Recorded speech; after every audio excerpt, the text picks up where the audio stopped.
Hello and welcome aboard the Silverwind. My name is Captain Tom. I'm joined by our co-host and intergalactic robot friend Wilson, and today we are going to do a little bit of a culture watch on the latest stuff happening with Tesla and just all the domestic terrorism that's going on in the United States right now. See the current state of that, see if it's simmering down or not, and then we're going to get into Genesis chapter 31. It's been a minute since we did the Bible series that we're doing, so yeah, just getting back into doing that every Wednesday night. So we'll be doing our culture watch first, jumping into that. But before we do all of that, yes, Lisa P. Johnson, absolutely.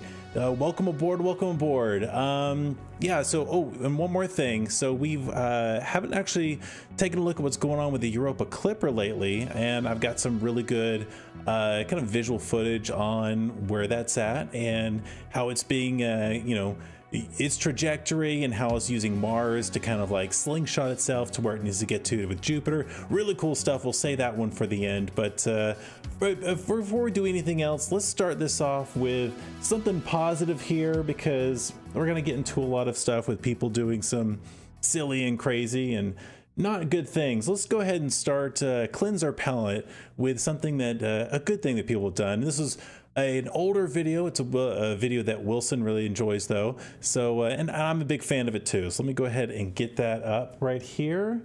Let's see. I'm gonna make sure.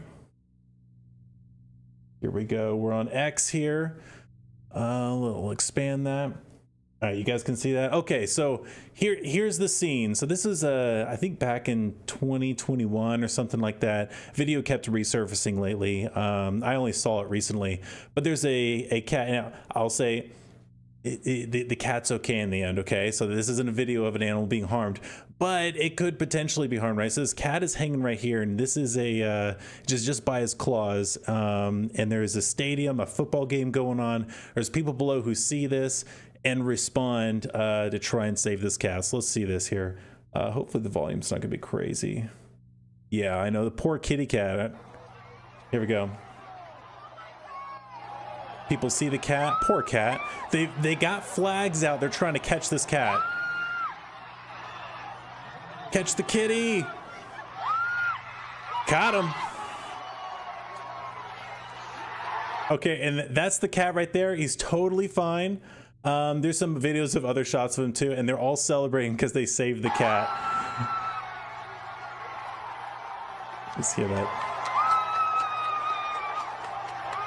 That cat is probably freaking out right now, but still, that's pretty heartwarming, right? People can be pretty awesome when they want to be. So, yeah, I just thought that was nice and heartwarming. We'll find some more videos of people saving animals because I really like those. Let's go ahead and get into, let's see here. What I've heard is that there was a man who drove a cart into a Tesla. So let's check that out first, because that should be a pretty funny one. Someone's playing Mario Kart versus Tesla. Let's see how that turned out.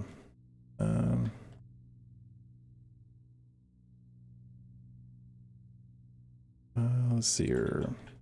Let's see that. Let's see what we get here. This isn't it. Wait, obese man? Okay, fine. I'll add that.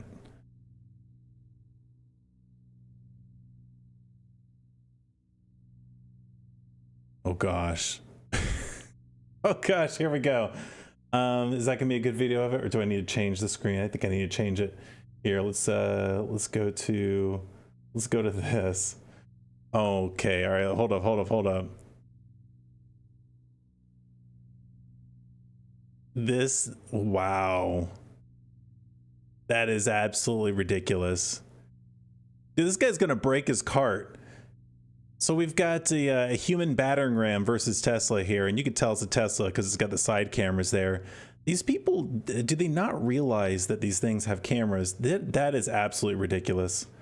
Wow. Okay. So, yeah, this stuff, and these are some older ones. Is that March 20th? Is it March 28th?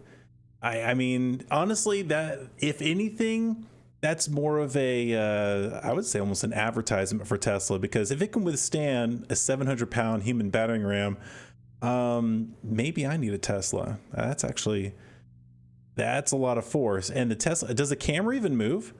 The whole time the camera doesn't even move. That Tesla took that like a tank. That is impressive. I'm not gonna lie. Okay, let's see. Let's look at the status on the stuff. Let's just look at this. Here we go here. Wait, now Wilson has it pulled up on a tab right here. Let's just go to this one here. Okay, so yeah, let's see if we got any new footage going on. What is the latest?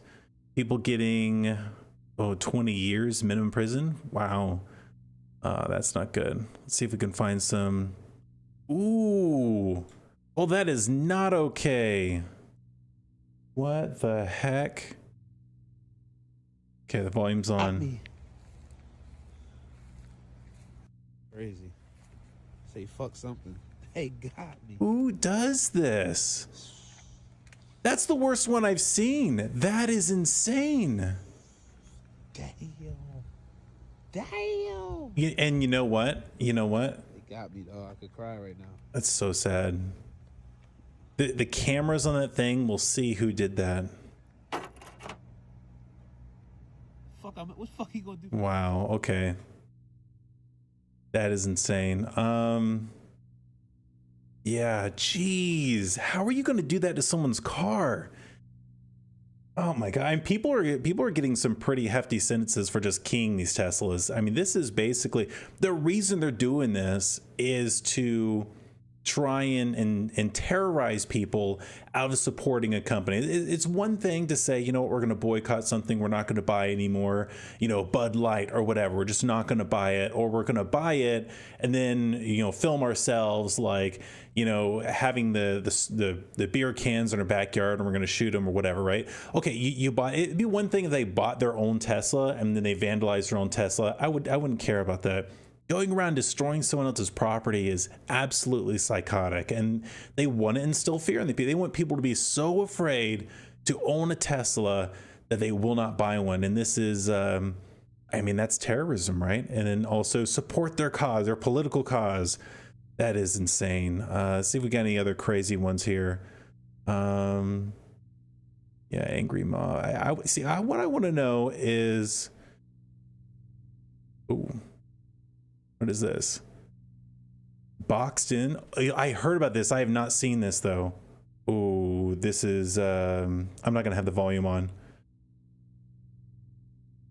Okay, so she's in the middle of a road and this guy boxes her in. Are you kidding me?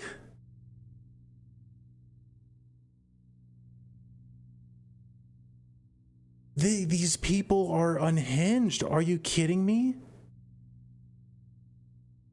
They got his face right there. These people are crazy. The current state of our culture is literally on fire. I mean, this is, how sad is that? And she was 61 years old. That's disgusting. Man, and she's now taking, she better? Yeah, exactly. You know what? You should have a firearm if you, you know, you're by yourself or anything like that. You got to have a way to defend yourself. I mean, it's a sad state that's the case, but man, here, you know, I want to know this because this is really bad. I mean, these two right here, that's, I mean, obviously this is a million times worse, and I really hope they get that guy and put him away because that's what he deserves. Let's see what the other side, because one thing, if you've got people doing this in the name of your political party and your political party or organization or whatever, and you say, you know what, we disown those guys, we condemn it totally. Let's see what people are saying about it. Let's see. What's the best way to say that? Let's see Dim's reaction on.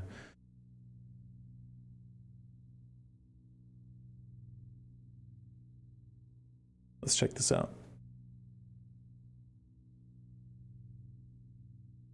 Okay, Congressman claims he was the only Democrat official that had publicly condemned the Tesla vandalism. The only one, huh?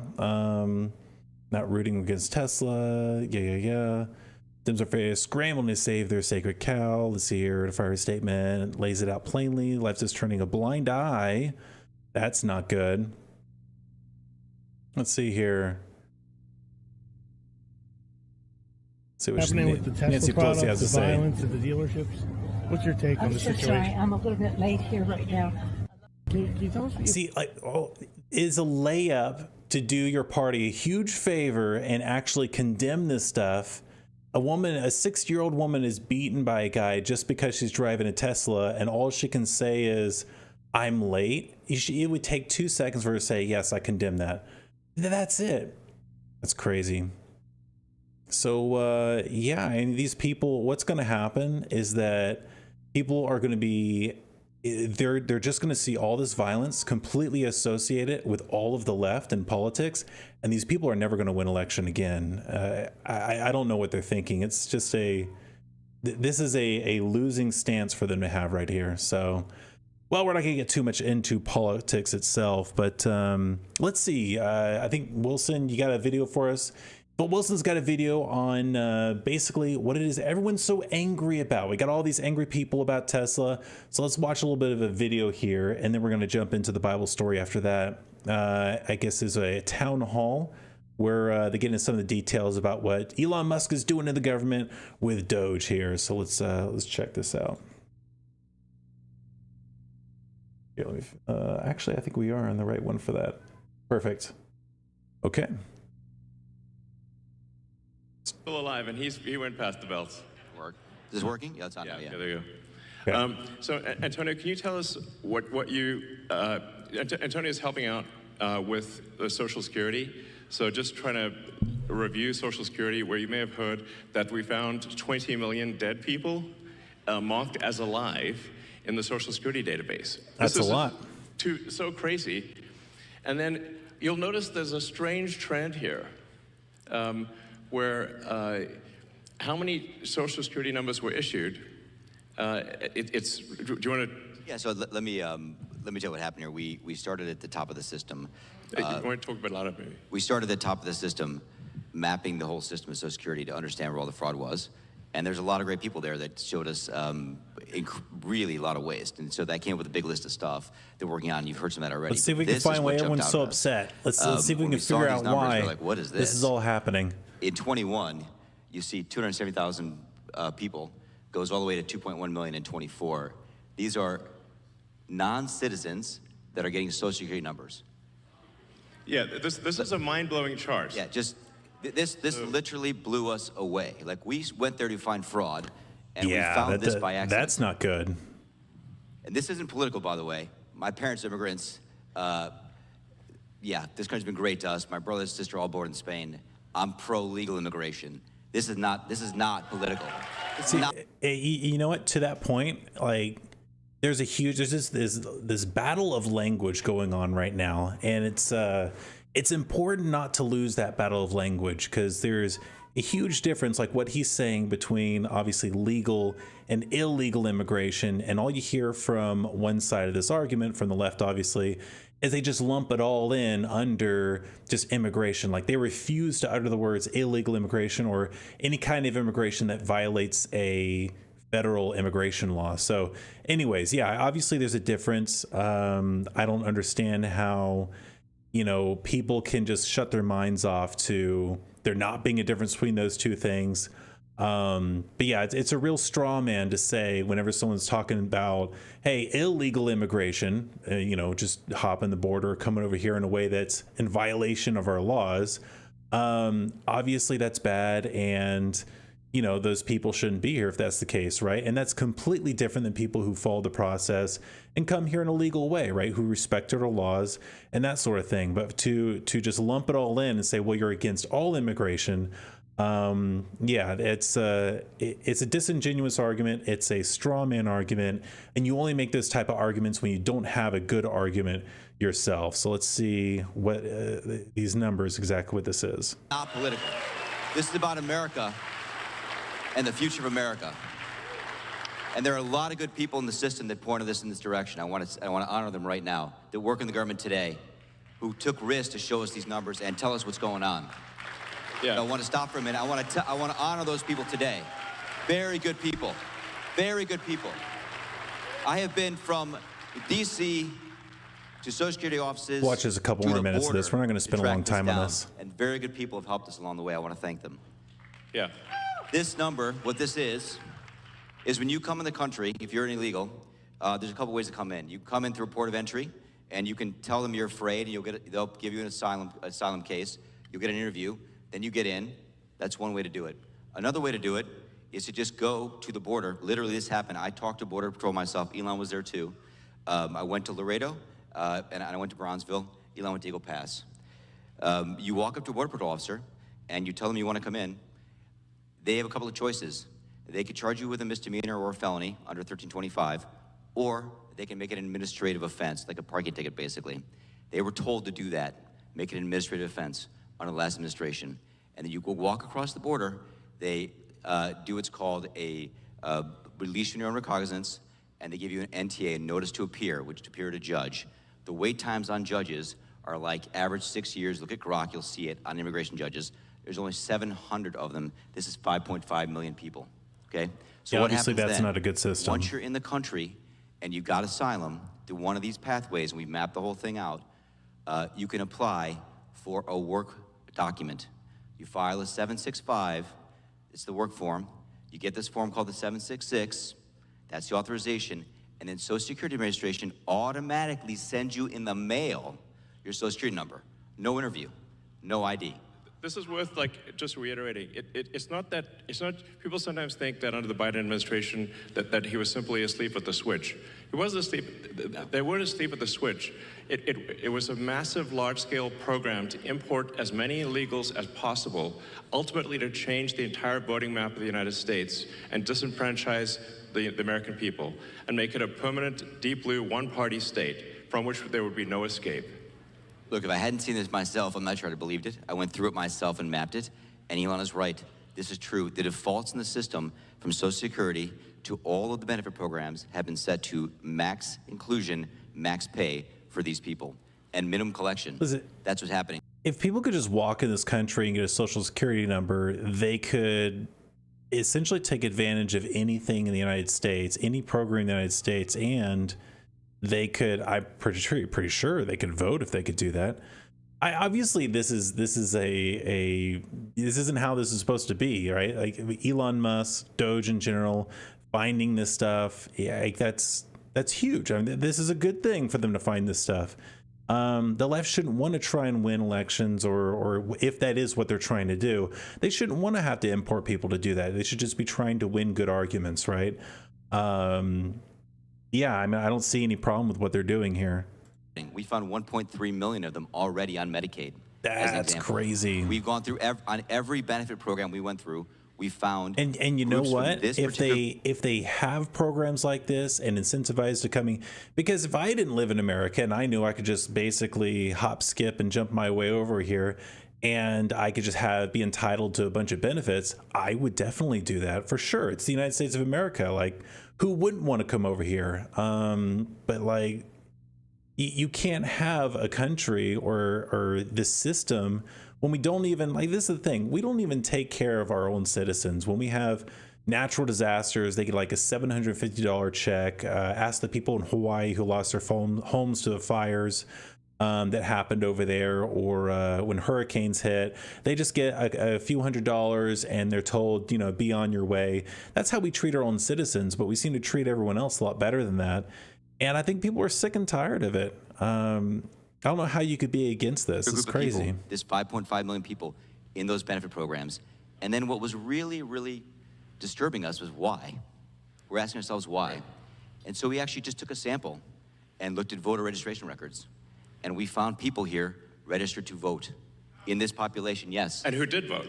And we found some by sampling that actually did vote. And we have referred them to prosecution at the Homeland Security Investigation Service. Yeah. Already, that is already happening right now. Well, there you go. Yeah. So that's what they're doing. And the truly disturbing thing, though, I just want you to know this, a truly disturbing thing to me, and the darkest thing about this to me, the voter fraud is terrible, but the human tragedy this created is extraordinary, because what you don't understand, and people don't know, and Americans need to know, that's why I'm here, is that human traffickers made $13 to $15 billion off of this, okay? That's the money that's going around the world, moving people around the world to our borders. That makes because sense. of these incentives. That makes How does sense. it work? What happens? This is what I'm if you're in saying. Africa and you're in Central America, you got to walk up through Mexico and through Central America. Who do you pay? You pay the narcos, you pay the traffickers, right? And we were told by ICE, it's between $20,000 and $500, depends where they pick you up, to walk across all those countries and get all the way up to the border. Where's that money goes? It goes to the cartels. It goes to human traffickers, right? There are 30,000 children that have not appeared on the notice to appear already. ICE knows this. So obviously it's common knowledge that Mexico's had a huge problem with the cartels.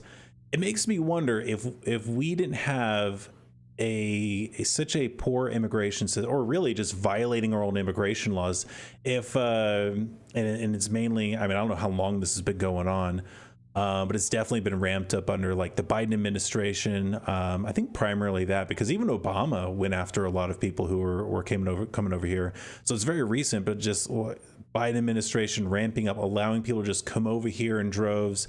The way they were doing that, I mean, that enriches the cartels, which probably makes a lot more problems for Mexico and the people of Mexico when the cartels are getting even more money and getting even more powerful. It's like, it's a net loss for everybody. It sucks for everyone here. It sucks for everyone there. And it's also terrible for the people trying to come over here, because it's not like they're being treated nicely. You talk to any of the Border Patrol agents, this stuff is terrible. 30,000 children, 270,000 children didn't even get notices to appear. ICE told us that kids are being trafficked back and forth across the border to complete families to make this easier. This is a human tragedy. It's not just the money, it's the people and the kids. And how many of these people died on the way up here that didn't make it in? What happened to them? We created this system here that created a incentive for people to come and be taken advantage of by these traffickers. And how do you think they get paid? Well, you're in Africa, Central America, you got $20,000 or $10,000 or $5,000 to pay these traffickers? Man. No, you don't. What happens? You come in, then you owe them the money. You're an indentured servant. If you don't pay them, what happens? What do? They kill your mother, they kill your brother, they kill your family. What happens next? That's what we discovered. And I have to tell you, it's tragic to me. And the Biden administration was facilitating this. Extraordinary. That's the real problem. This is America. We don't do this here in America. Yeah. We don't do this here in America. Shouldn't be. All right, so this is what everyone's apparently very upset with Elon Musk for. Wilson's telling me, reminding me that we actually have one more video over here that we need to look up. Let's see. Where is it? A man regrets vandalizing a Tesla. Let's see one of these guys who got caught and then tries to backpedal here. So, yeah, let's do this.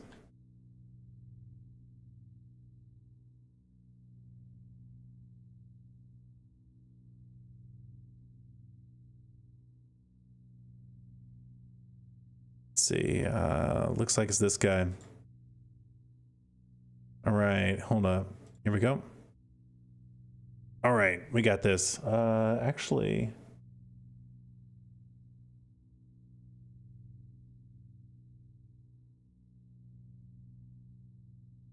here we go. Perfect.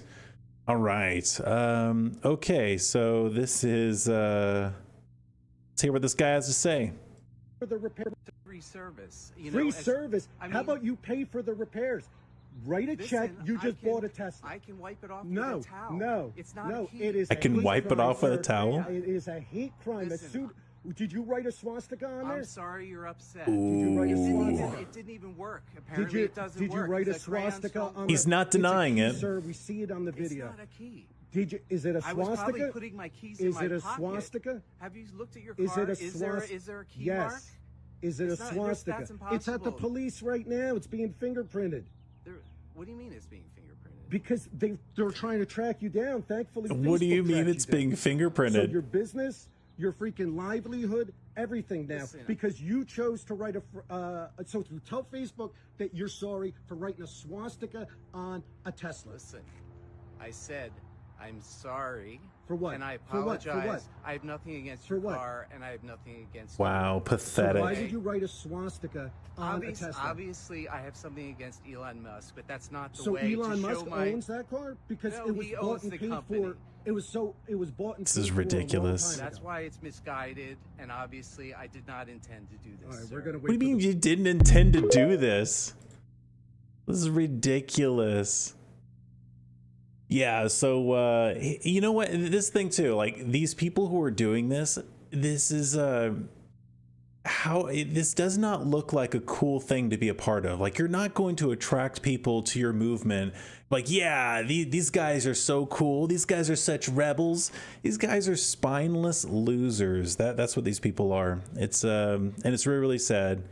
There we go. People just yeah, being absolutely terrible. And it's because, you know, they have their whole worldview is built on emotions. It's built on what other people have told them.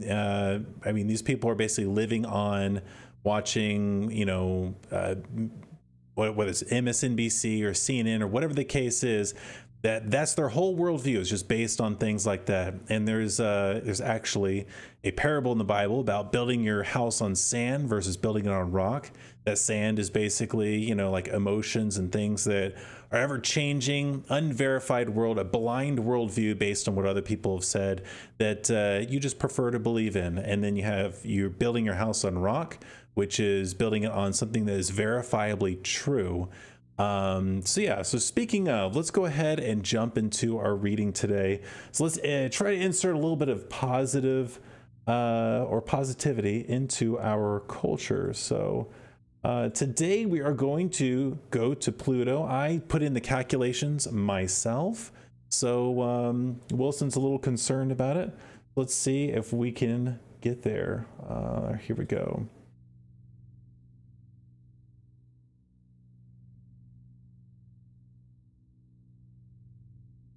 Right, let's make it happen.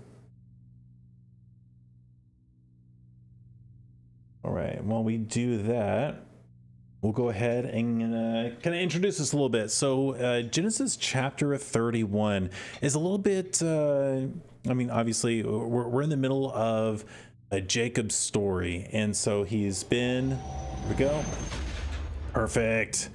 All right, on our way to Pluto. So Jacob has been essentially working for his uncle, Laman, and this is going to be, here we go. Let's see, get it open here. All right. I mean, oh, it's red. Oh, did I put something in wrong? Wilson, what's going on? What'd you do? Not again, not again. Wilson, what did you do with my calculations? I told you. Okay, you know what? Well, I had a bunch of Pluto facts and everything. We'll have to save that for next time.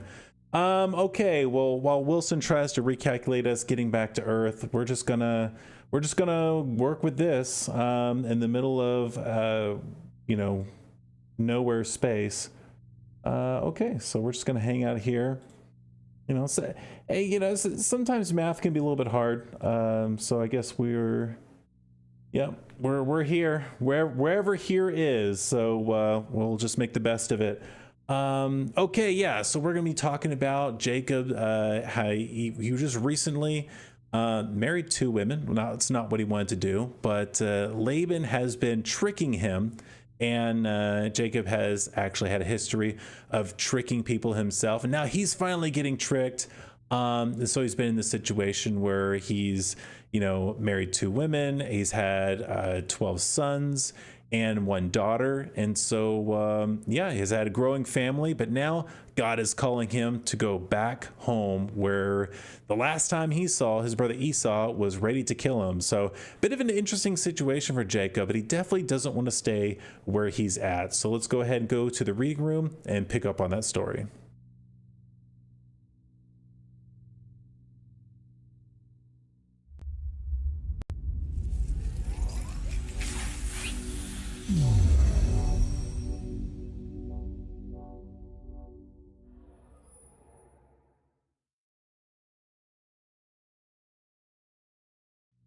All right, all right. So here we are. We've got, oh, look at that. This is actually worked out pretty good. Works pretty good with our colors and everything. So, all right. I will take it. All right, let's go ahead and jump into our reading then. So we've got Jacob. Oh, one other important thing. So when Jacob was going over, like when he was fleeing his home, trying to get away from Esau, God had appeared to him and basically told him that he was going to be with him. And Jacob, every time he refers to God, or refers, talks about God, he always says the God of his father, or the God of Abraham, right? He never says that it's his God. And that's just kind of shows us that he doesn't really have a personal relationship with God. He's, more or less wrestling with God and in terms of that. But he acknowledges God. He acknowledges who he is. It's just a very distant acknowledgement, right? So we'll see that, potentially change and evolve in the story. Beautiful miscalculation, Wilson. Love the view. Yeah, actually, I'll take credit for this. It's. I was trying to go to Pluto, and I don't even know. Are we in the same? We're not even in this galaxy apparently. So, all right. Well, easy day. Let's go ahead and get this story started. So we're gonna start reading in 31. So one of the things. Oh yeah. Backtracking a little bit. So we have, for some context here, in 30, Jacob had a request from Laban. He's like, listen, I need to start, building up my own wealth. I need to be paid essentially for working for you so long. He had to work 7 years to get married. And then when he was tricked into marrying the oldest, Leah instead of Rachel, he then was allowed to marry Rachel a week later, but had to work another 7 years for her, right? And he's like, I now want to work to actually accumulate wealth for me and my family. And Laban's like, okay, well, what is it that you want? And he has this idea that the best we can understand, he got this idea from God, which was to say, hey, I'm going to, just pay me and all of the sheep that are speckled, right? So if they're born looking a certain way, I keep them. If they're born looking a different way, you get to keep them. And so Laban's like, okay, sure, you can tend to my flocks and you can keep the ones that are born with that certain pattern, speckled. And I think if the goats were black, right? So, so he's decided the system. And then what he does is he, does his best, which, there aren't any rules to say he can't do this, does his best to actually try and breed the animals to produce animals for himself as much as possible, even using the strongest animals to try and, have the young that would belong to him according to their agreement. And there's also this interesting scenario where he takes some bark that is speckled and streaked, and he puts it into their water troughs around where they would be mating. These are the animals. And yeah, so there's no reason that would work to change, how the animals, are born. But, obviously if God is with Jacob, then that would be the full explanation, right? So God probably gave him some kind of, hey, do this and you're going to have, these animals for yourself and I'll build your wealth, right? Yeah, so let's go ahead, get into the story from there as it goes. I'll back up a little bit. I'll start in 30 just for some context, just a few verses, and then we'll start getting to 31 here. So in review, whenever the stronger females were ready to mate, Jacob would place the peeled branches in the water troughs in front of them. Then they would mate in front of the branches. But he didn't do this with the weaker ones. So the weak lambs belonged to Laban. The stronger ones were Jacob's. As a result, Jacob became very wealthy. The large flocks of sheep and goats, female and male servants, and many camels and donkeys. All right. And that's how wealth was accumulated back in the day. It wasn't just gold and things like that, although that was part of a wealth system. A lot of it had to do with livestock. And so if you had a lot of livestock, you had a lot of good livestock, then you were going to be considered very wealthy because everyone wants the livestock and obviously the products that come from it. So they're willing to trade you anything for it. And so, yeah, so we've got basically going to start from there. So Laban has sons. They basically are, they have flocks as well that they tend to. But Laban's flock in particular has dwindled or is not really growing, whereas Jacob's is. So yeah, let's go ahead and start with that. All right. Chapter 31 of Genesis, verse 1. But Jacob soon learned that Laban's sons were grumbling about him. Jacob has robbed our father of everything, they said. He has gained all his wealth at our father's expense. And Jacob began to notice a change in Laban's attitude towards him. Now, I mean, they're doing everything based on what they agreed with, right? So we'll, let's see what happens next here. Then the Lord said to Jacob, return to the land of your father and grandfather and your relatives there, and I will be with you. All right, so it's very clear. God said he's going to be with Jacob. Go ahead and go back home. So Jacob called Rachel and Leah out to the field where he was watching his flock. He said to them, I have noticed that your father's attitude toward me has changed, but the God of my father has been with me. You know how hard I have worked for your father, but he has cheated me, changing my wages 10 times. But God has not allowed him to do me any harm. For if he said, the speckled animals will be your wages, the whole flock began to produce speckled young. And when he changed his mind and said, the striped animals will be your wages, then the whole flock produced striped young. In this way, God has taken your father's animals and given them to me. So that's a really important detail. It's not that yes, Jacob is trying to pull one on Laban, but at the same time, Laban has, apparently 10 times changed the rules of the agreement. He's like, okay, you're producing way too many speckled. I get the speckled ones now. Now you get the striped ones. Now they're all producing striped ones. Oh, well, now I get this. Now I get that. Always trying to change it. The image that comes to mind is when you're stuck in a lot of traffic, like a traffic jam, and there's like multiple lanes and you see one lane moving and you're like, oh, I'll get into that lane. So you get into that lane and then that lane stops as soon as you get into it and the lane you were just in starts moving. So you're like making no progress, but you keep trying to get into the one that's going to give you progress and you're not getting anywhere. So that's kind of Laban's issue right here, is he keeps changing the rules. Like Darth Vader, I've altered the deal, pray I don't alter it any further, which is not fair to do. But this also proves that it's not just Jacob being really smart about, breeding animals and pulling one on Laban. This is definitely God's hand in this, which should have been obvious to everyone, including Laban and his sons, that God was with Jacob and God was enriching Jacob. And they should have just left the issue alone at that, right? But instead they get angry and they're blaming Jacob. So let's go ahead and keep reading here. All right, this is going to be verse 10 here. One time during the mating season, I had a dream, so Jacob's still talking, and saw that the male goats mating with the females were streaked, speckled, and spotted. Then in my dream, the angel of God said to me, Jacob. And I replied, yes, here I am. Keep this in mind. The angel of God. So this is the angel of the Lord. The angel of God has come up several times before. So just pointing it out. It's not just a regular angel. So let's see here. The angel said, look up and you will see that only the streaked, speckled, and spotted males are mating with the females of your flock.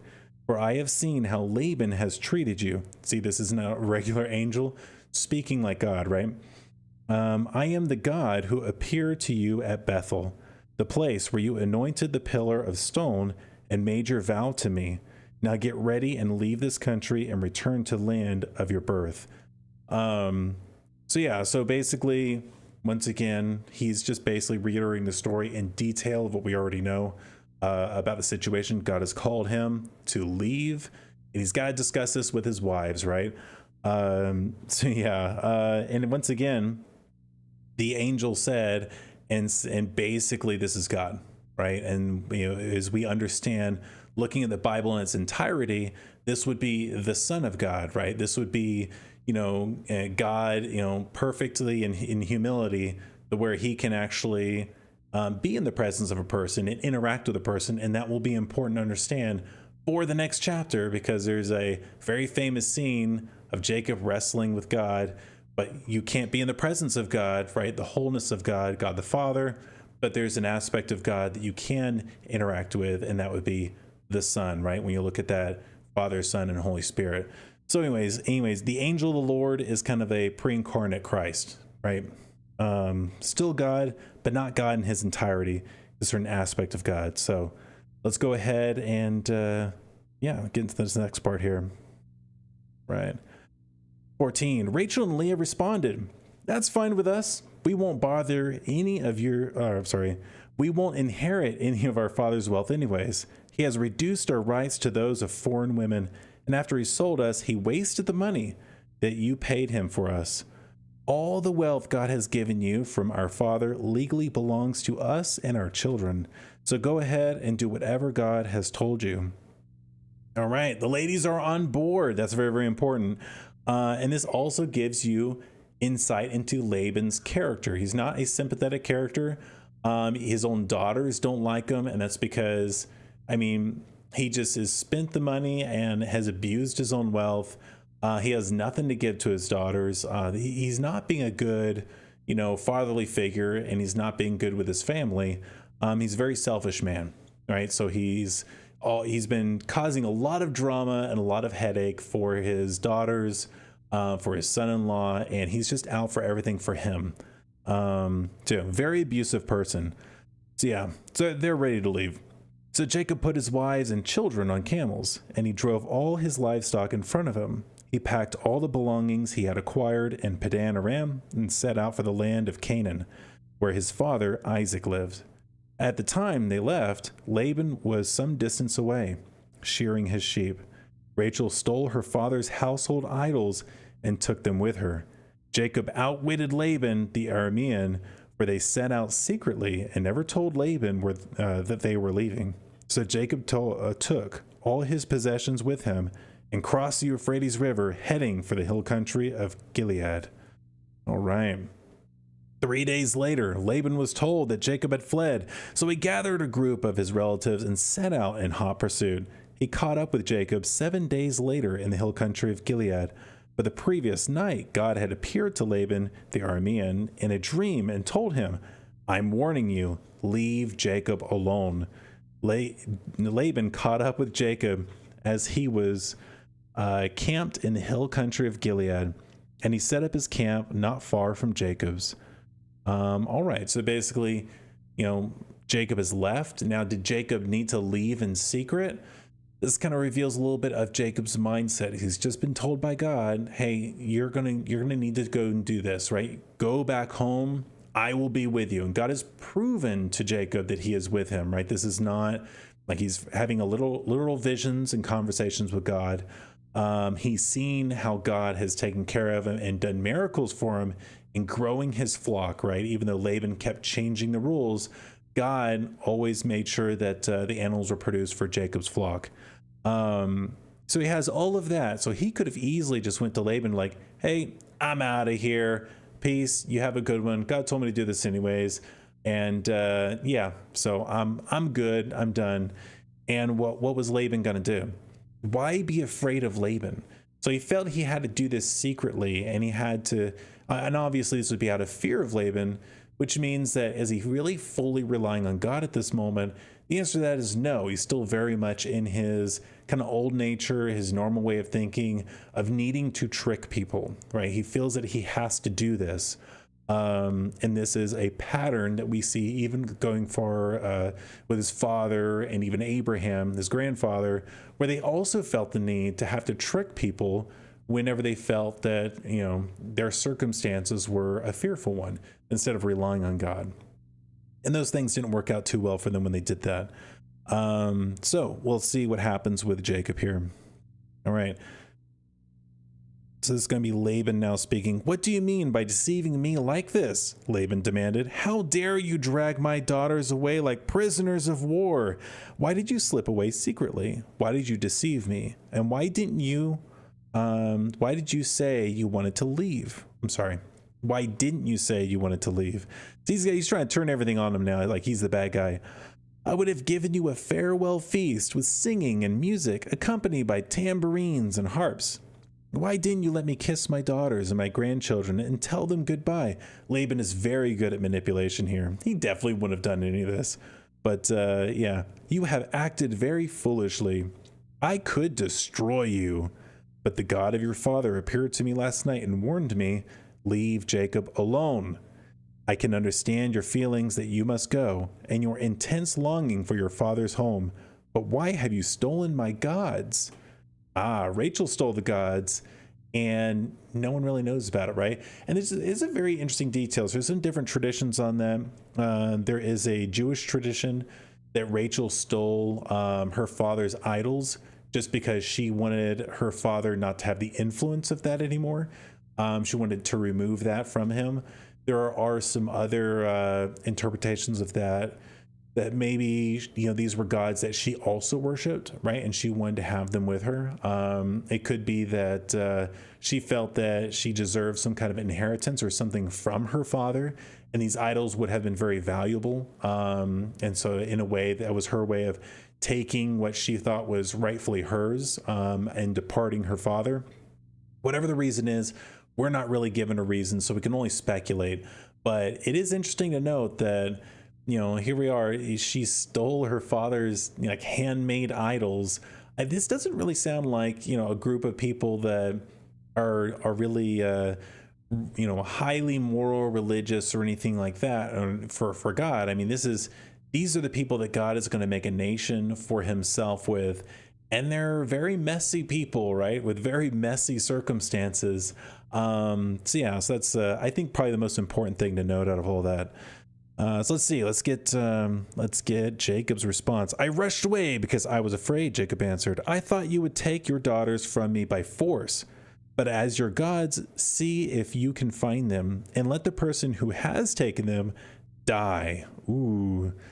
And if you find anything else that belongs to you, identify it before all these relatives of ours, and I will give it back. But Jacob did not know that Rachel had stolen the household idols. So he may have just condemned Rachel to death. Let's see. Laban went first into Jacob's tent to search there, then into Leah's, and then the tents of the two servant wives. But he found nothing. Finally, he went to Rachel's tent. But Rachel had taken the household idols and hidden them in her camel's saddle, and now she was sitting on them. When Laban had thoroughly searched her tent without finding them, she said to her father, Please, sir, forgive me if I don't get up for you. I am having my monthly period. So Laban continued his search, but he could not find the household idols. So she's just tricking too, right? Everyone's tricking everybody here. Then Jacob became very angry, and he challenged Laban. What's my crime? He demanded. What have I done wrong to make you chase after me as though I were a criminal? You have rummaged through everything I own. Now show me what you have found that belongs to you. Set it out here in front of us before our relatives for all to see. Let them judge between us. Jacob's going in. Jacob is upset. For 20 years I have been with you, caring for your flocks, and all that time your sheep and goats never miscarried. In all of those years I have never used a single ram of yours for food. If any were attacked and killed by wild animals, I never showed you the carcass and asked you to reduce the count of your flock. No, I took the loss myself. You made me pay for every stolen animal, whether it was taken in broad daylight or in the dark of night. I worked for you through the scorching heat of the day and through cold and sleepless nights. Yes, for 20 years I slaved in your house. I worked for 14 years earning your 2 daughters, and then 6 more years for your flock, and you changed my wages 10 times. In fact, if the God of my father had not been on my side, the God of Abraham and the fearsome God of Isaac, you would have seen me, you have sent me away empty-handed. But God has seen your abuse and my hard work. That is why he appeared to you last night and rebuked you. Dang. All right. So this paints the full picture, right? I mean, Jacob has been working tirelessly. He's worked very, very hard for Laban. Those things he talked about, there was never a miscarriage, which means he took very good care of, the birth of the animals in the flock. Probably not an easy thing to do. If an animal was killed, he reduced it from his flock. So he did a lot of the upstanding things. Now, he was fully on board with, taking as many animals for himself as he could from Laban's flock, but that was based on their agreement.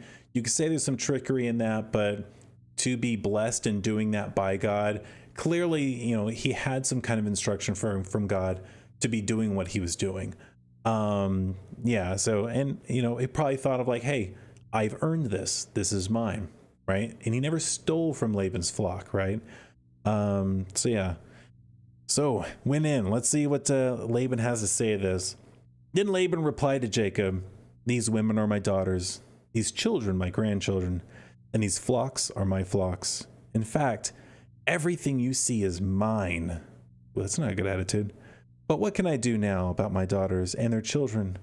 So come, let's make a covenant, you and I, and it will be a witness to our commitment." This guy is so good with his words, and he's just trying to turn this background on Jacob right here. Man, oh, pity me. You're taking all of this from me. Yeah, sure. All right. So Jacob took a stone and set it up as a monument. Just note on that. It's interesting how accurate this is to human character, because you can see even today how people try to, when they know they're in the wrong, try to manipulate the circumstance with their words to try and turn around how they're the victim, right? I think we saw that a little bit with that video of the guy who is, "Oh, what do you mean? What do you mean the cops are investing in the car? What do you mean the cops are looking for me? I only tried to draw a swastika on your Tesla." And it's like, what do you think? Like, you're not even apologizing. He says something along the lines of, "I'm sorry you feel that way." That's like peak narcissism of, trying to gaslight someone. That's narcissistic gaslighting, and it's human nature to want to just try to play word games and find some way to justify themselves, even when they know they're caught and they're in the wrong, right? And it's not a good look for humans. But anyways, we see Laban's been called out. He's been called out here, and all he can do in response is just try to turn it on Jacob. "Oh, woe is me, woe is me." All right, so Jacob took a stone and set it up as a monument. Clearly, they can't, work out their differences here, so they're gonna have to find a solution. Then he told his family members, "Gather some stones." So they gathered stones and piled them up in a heap. Then Jacob and Laban sat down beside the pile of stones to eat a covenant meal.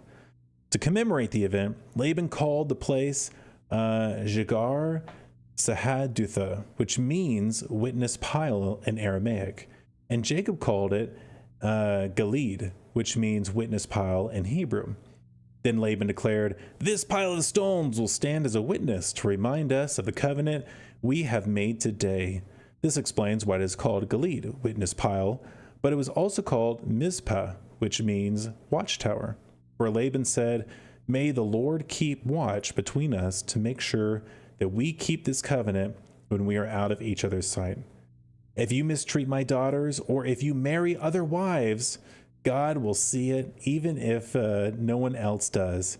He is a witness to this covenant between us." Now suddenly Laban is concerned about what God thinks. He wasn't concerned about what God thought when he tricked Jacob into marrying his oldest daughter. He wasn't concerned about changing his wages 10 times. He wasn't concerned about any of that. The way he spent away all of his money that should have been held in reserve to be able to give to his daughters as they go an away present, as an inheritance. So spent all of his children's inheritance. He wasn't concerned about God with any of that. Now he's concerned about God when it's Jacob's turn, right? Hey, Jacob, don't do these things because God's watching you.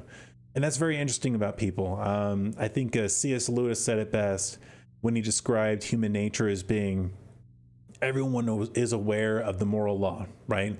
At some level, right, we all basically understand there's a right and wrong, and we have a basic understanding of what is right and what is wrong.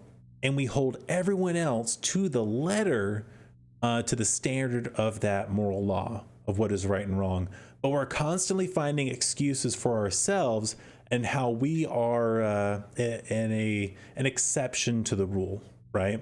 Hey, it's wrong for someone to vandalize my car, but it's okay if I do it to yours because reasons, right? And so this is, since everyone is doing this, holding everyone else accountable to the standard, but making exceptions for themselves, that I think paints a very accurate picture of humanity and the way that people are. So we see that here with Laban being a complete and total hypocrite, but he's very serious, right? Hey, Jacob, make sure you do the right thing. God's watching. All right, so they make a pile of stones. That way, it's there for a long time. People in generations later can see, yeah, they made a covenant here, and it's a visual reminder of that. They didn't just have an exchange of words. They wanted to be able to point to something. Hey, remember this covenant, right? So that's very important. See this pile of stones, Laban continued, and see this monument I have set between us. They stand between us as witnesses of our vows. I will never pass this pile of stones to harm you. So he can pass it, just not to harm him. And you must never pass these stones or this monument to harm me. I call on the God of our ancestors, the God of your grandfather Abraham, and the God of my grandfather Nahor, to serve as a judge between us. So Jacob took an oath. So I don't think Laban's his uncle, but yeah, so it's relative, of course. So Jacob took an oath before the fearsome God of his father Isaac to respect the boundary line. Then Jacob offered a sacrifice to God there on the mountain and invited everyone to a covenant feast. After they had eaten, they spent the night on the mountain. Laban got up early the next morning, and he kissed his grandchildren and his daughters and blessed them. Then he left and returned home.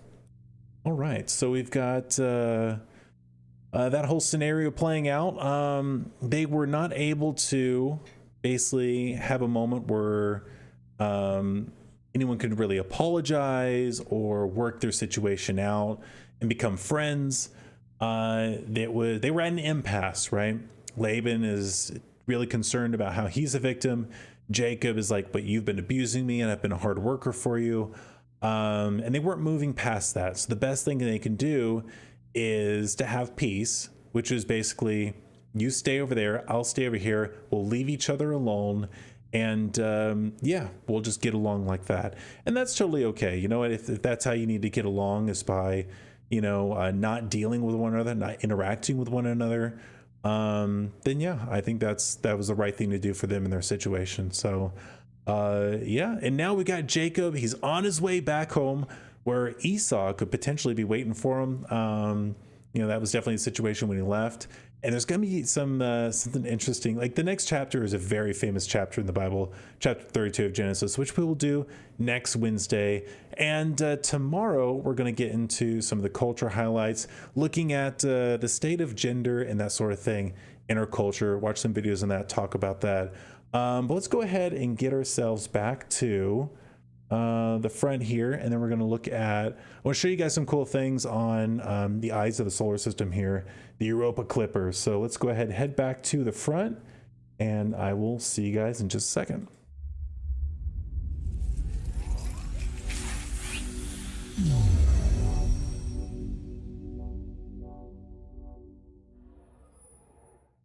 All right. Let's looks like Wilson has found a way to get us back home. So let's try and see if that works. I'm doing my best here, Wilson. I'm doing my best. Let's see. Yep. Okay. Maybe that'll work. I guess we're about to find out. Oh! It would be hilarious if we ended up in Pluto. I'm just saying, that would be funny. Okay, so as soon as we get back, we'll see here. We got, yeah. Jump between the cameras here. We're good to go. We're good to go.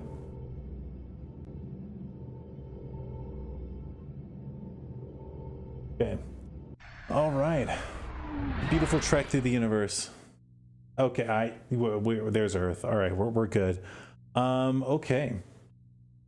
Get ourselves in position here. Lock ourselves in so we don't crash down to the planet, because that would not be fun. Okay. Easy day. All right, let me show you guys this because this is really cool. So we have the Europa Clipper, which is trying to go to Europa, and which is a moon of Jupiter. Yeah, and it's basically going to try and see if there is life there because it is a essentially a liquid ocean beneath a frozen surface. Pretty cool stuff. If there's a liquid ocean, maybe there's life there. And hey, you know, there's nothing in the Bible that would say that that wouldn't be the case either. So it really doesn't matter if what you believe about, you know, theology or anything like that. There could be life there. Maybe there's some space whales after all. So let me show you guys this. Let's get over to it.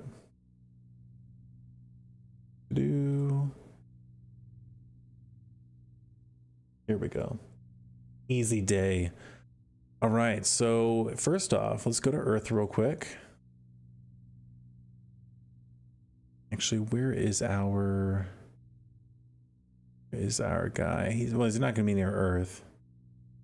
Might be near Mars, actually.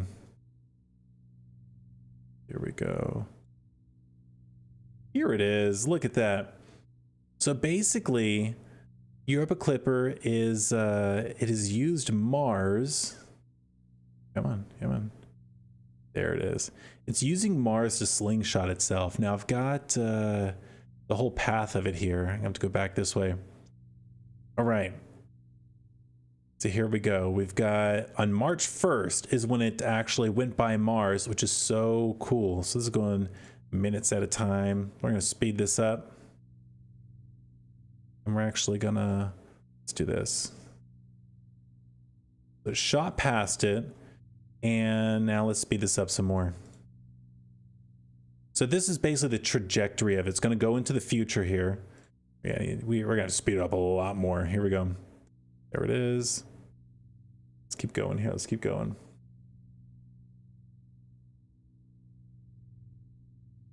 It's going to take a few years to get where it needs to go. So let's keep on going, keep on going. This is 2 days. This is basically where it is at right now. Okay, so that's where it's at right now. Let me go ahead and straighten this out. And then we're going to keep speeding this up. So this is going to go into the future here.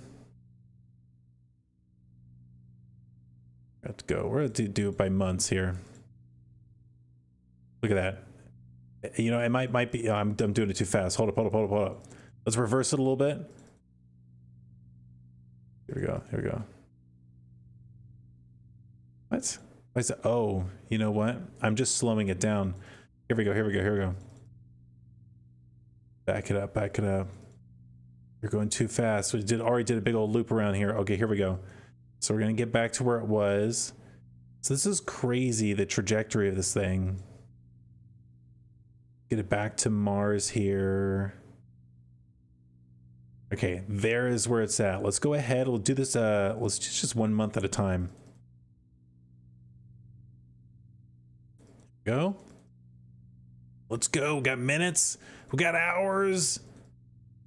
Days. And it's moving now. So yeah, 1 month at a time. So it used Mars to slingshot itself out. It's going to go around the sun here. It's trying to get here, right? So we're trying to get this object right here. So you can imagine all the calculations that were done. Look how it passes right here. It's getting slingshotted by the sun, getting slingshotted by the Earth again. It's going to be near the Earth again, going past Mars, and now it's going to go for it's going for it. This is going to be in June 2027. It's a couple years from now. It's about to be in 2028. Here it is, way out here. We're all just still woo, and it's trying to cut off Jupiter at the pass here. All right, and it's going to be in 2029. Looks like it's going to be on the path of Jupiter in 2029. Look at that, and there's Jupiter. And then in 2030, so that it took a while. All right, so we've got Jupiter, all of its moons right here. So it's going to interact with it. It is 1 day at a time now. So it's trying to get to Europa. And here we go. It's going to swing out. Isn't that crazy? That is crazy because it's coming in so fast. It still swings out that hard. That's pretty amazing. All right, so let's speed it up here. Or is it a failed mission? I think it's going to come back in. It's going to come back in. And here it comes. That's so cool that they're just using gravity, orbital gravity, to try and like get this to get on a moon at Jupiter. It's swinging out again. So this is its second swing. It's going to happen over the course of a few months. Here we go. And another one. They had to calculate all of this. There's Europa. Oh, here it is. Here it is. Here it is. Wait, that's Ganymede, right? It's Ganymede. Did I pause it? Well, that's as far as it's going. Eventually, it's going to get attached to that. So maybe this is just messed up, but maybe it just crashes into Ganymede. We're just going to watch the Euro Clipper do that. It might be too that it passed by it a couple times. Actually, I bet that's what's going on. It didn't pass by it there. Let's see if it passes by it on this one. I really want to see how many times it's supposed to actually get close enough to Europa. Wait, I think we're here. I think we're here. Okay, so right here. So right here, it should trail it, which one of the things it's going to do is try to study. It's going to try and study basically the water geysers that are coming off of it and collecting it, which could be in space right here. That'll be pretty crazy. All the way in 2030. It's going to be nuts if we can find something out about life on Europa. Look at that. It's going to be right in the trail of it. So it'll be able to detect stuff that's coming off of Europa even right there. But if it can get all the way to Europa, that'd be pretty amazing. You can tell that this is the surface is ice and it's cracking because it has a liquid surface underneath it, which means that has a hot core, which is pretty wild and amazing, because these should all be old, cold, and dead, but they are not. They're all unique, different, and very much alive. These worlds, these moons. So yeah. Well, with that, we'll go ahead and end our show here today. We'll keep up with the Europa Clipper. We can't. Not gonna be any use looking at it every day. We got a few years. We got what, 5 years before the action really heats up. But yeah, it's fun to kind of see what they're able to do with things like this in studying things within our solar system. We could just go and do it right now, honestly, but you know, that'd be taking something away from X, NASA, and all of humanity. Anyways, yeah. So anyways, we can't steal all the glory. We got to share it. Yeah, it'd be nice to see humanity get out here in space like we are right now. So with that said, be sure to, hey, if you like the video, hit that like. If you know someone, any human being, actually, this show is for all humans. Our goal is to get 1 billion subscribers, share stories to all of mankind, and help turn our culture around by speaking some sense and helping people have their reality not grounded on sand, but rather rock, right? The things that can be verified, things are aligned with moral law and things like that. Because clearly our culture is really suffering from not having that. So anyways, share this with everyone that you know. Hit that subscribe, hit that notification bell so the next time we're on, you see us. And yeah, with that, we'll catch you guys next time. All right, Wilson, let's hit that outro.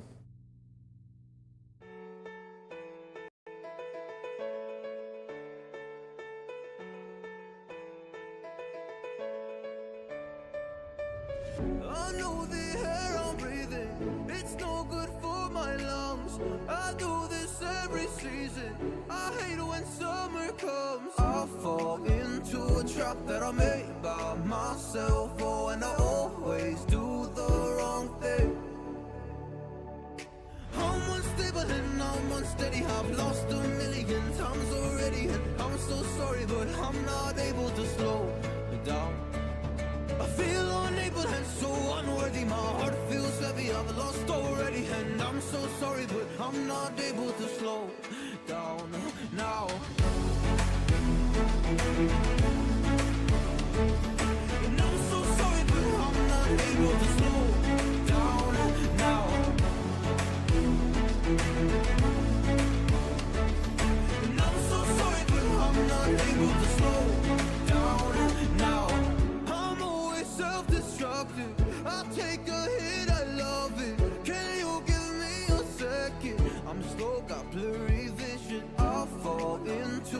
trap that I made by myself. Oh, and I always do the wrong thing.